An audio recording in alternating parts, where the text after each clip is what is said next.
ഇതാണ് എൻ്റെ ആദ്യത്തെ നോവല് ഭൂമിക്ക് മുതൽ മുദ്ര.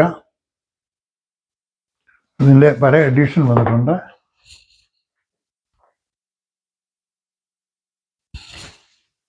ഇത് എവിടെ പ്രസിദ്ധീകരിച്ചിരിക്കുന്നത്? NBS പ്രസിദ്ധീകരിച്ചിട്ടുണ്ട്, കോട്ടയത്തുനിന്ന് പ്രസിദ്ധീകരിച്ചിട്ടുണ്ട്, കൊല്ലത്തുനിന്ന് വേറൊരു എഡിഷനുണ്ട്. ഇതെല്ലാം നിങ്ങൾ ആരെ കൊണ്ടാണ് ഇതെല്ലാം ചെയ്തിട്ടുണ്ടെങ്കിൽ?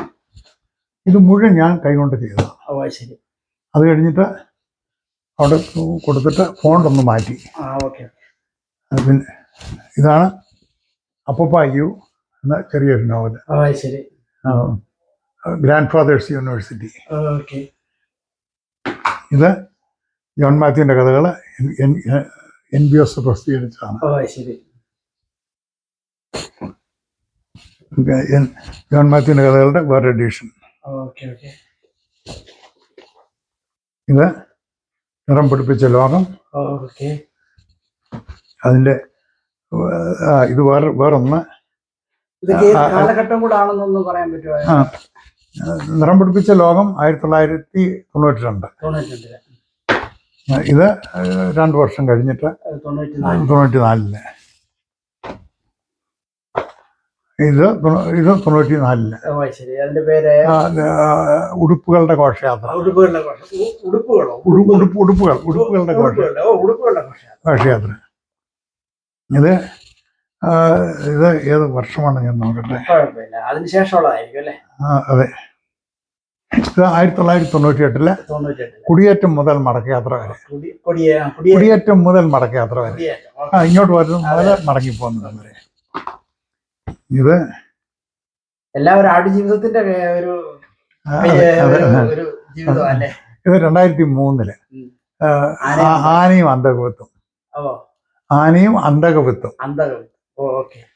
ആനയും അന്തകവിത്തും പറഞ്ഞ ആദ്യത്തെ സ്റ്റോറി ആന. ഇവിടെ ഒരു പ്രവാസി ഇവിടെ കുടിയേറിയ ഒരാൾ നാട്ടിൽ ചെന്നിട്ട് ഒരാനയെ വാങ്ങുന്നു. അന്തകവിത്തും എന്ന് പറഞ്ഞാൽ നെൽകൃഷിയിൽ നമ്മൾ നെല്ല് വിളയിച്ചു കഴിഞ്ഞാൽ ആ വിത്ത് വിതച്ചാൽ നമുക്ക് നെല്ല് കിളുത്ത് വരികയില്ല. ആ വിത്തിന് അന്തകവിത്ത് അവസാനത്തെ വിത്താണ്. നമുക്ക് വിത്ത് വേണമെങ്കിൽ സർക്കാരിൽ നിന്നും പുതിയ വിതയ്ക്കണമെങ്കിൽ വാങ്ങണം. ആ ഒരു കൺസെപ്റ്റ് ഉപയോഗിച്ചുകൊണ്ട് ഒരു സാമൂഹിക സ്റ്റോറിയാണ്. ഓക്കെ, ഇത് കളിപ്പാട്ടം എന്ന മറ്റുള്ള ഇതിലൊക്കെ വന്നിട്ടുള്ള ഒരു സ്റ്റോറിയാണ്. ഇതൊരു പരീക്ഷണമാണ്. ഒരു സ്റ്റോറി മാത്രം എടുത്തിട്ട്. അതെ. ഇത് തിരുവല്ല മാർത്താമ കോളേജിലെ വായനയ്ക്ക് അവർ ഉപയോഗിക്കുന്നുണ്ട്. ഇത് മാത്രമല്ല, ഇത് എൻ്റെ പല ബുക്കുകളും ഉപയോഗിക്കുന്നുണ്ട്. തിരുവല്ല മാർത്താമ കോളേജിൽ എനിക്കൊരു ഷെൽഫ് തന്നെയുണ്ട് ലൈബ്രറിയിൽ.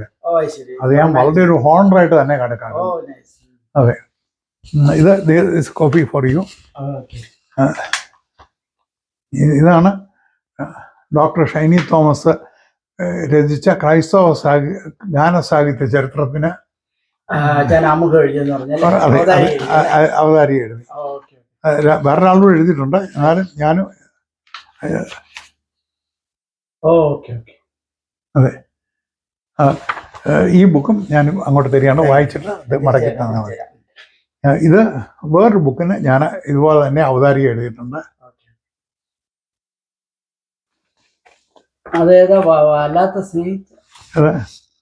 സിനിമയെ വല്ലാതെ സ്നേഹിച്ച ഒരാൾ.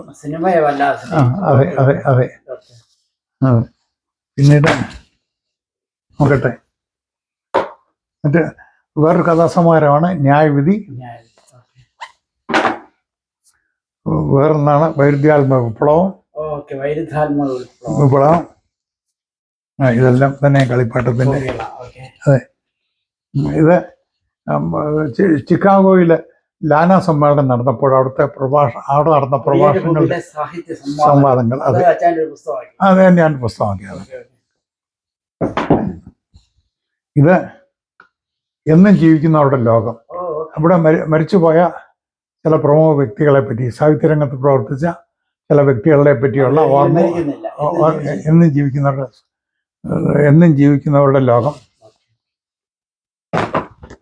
ഇത് അനുഭവങ്ങൾക്ക് ചിറകുകൾ, ചില ലേഖനങ്ങളുടെ സമാഹാരം. നിറമണിയും നിമിഷങ്ങൾ. അതിന്റെ ഉള്ളടക്കം എന്താണ്? ഇതിന് ഉള്ളടക്കം ലേഖനങ്ങളാണ്. ലേഖനങ്ങളാണ്. അതെ.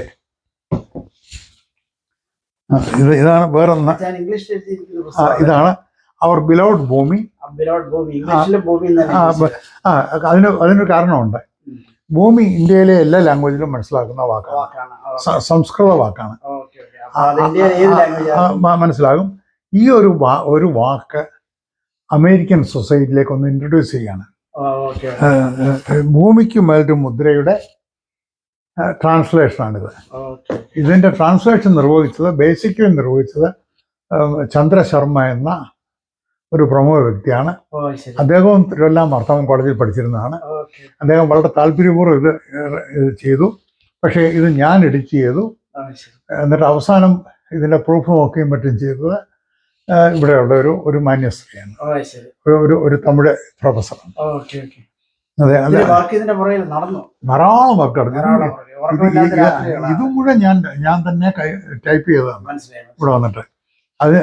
ഇതിന് തന്നെ ഒരു ഇന്ത്യൻ എഡിഷൻ വന്നു. ഭൂമിക്ക് ഇത് ഇന്ത്യയിൽ ഇതിന് കുറെ കോപ്പിയൊക്കെ പോയിട്ടുണ്ട്. ഇത് ഇന്ത്യയിൽ എക്സ്പെൻസീവ് ആണ്. അതുകൊണ്ട് ഇന്ത്യയിലേക്കുള്ള ഒരു എഡിഷൻ നടന്നു. പിന്നെന്താ വേണ്ട, ഇതാണ് ഞാൻ നേരത്തെ പറഞ്ഞ കേരള ഡയറക്ടറി. അതെ. ടി എം മാത്യുവും കേരള ഡയറക്ടറി ആ കാലത്ത് ആവശ്യമായിരുന്നു. ടെലിഫോണൊന്നും ഇല്ല, ഇന്റർനെറ്റ് ഒന്നുമില്ല. ഉണ്ട്. ഇത് മുഴുവൻ ഞാൻ കൈകൊണ്ട് ചെയ്തതായിരുന്നു. ഇത് നമ്മുടെ കോളേജ് മാഗസിൻ ഇറക്കുന്നവരുടെ ഒരു സ്റ്റൈൽ. അതെ. ഇതാണ് India news and review. Indian news and review. അതിന്റെ കുറെ എഡിഷൻസ് ഉണ്ട്. ഒരു കോപ്പി മതിയല്ലോ. അത്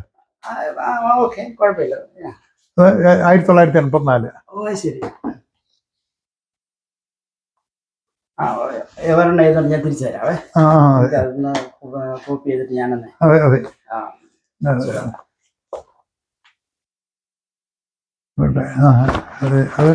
1986. ഇതിപ്പോ എക്സ്ക്ലൂസീവ്ലി അജായന്റെ പബ്ലിക്കേഷൻസ് മാത്രമാണ് ഇത്രയും പറഞ്ഞ ഡസൻ കണക്കിന് പുസ്തകം ഓവർ ദ പീരീഡ് ഓഫ് ഒരു 40 years അല്ലേ?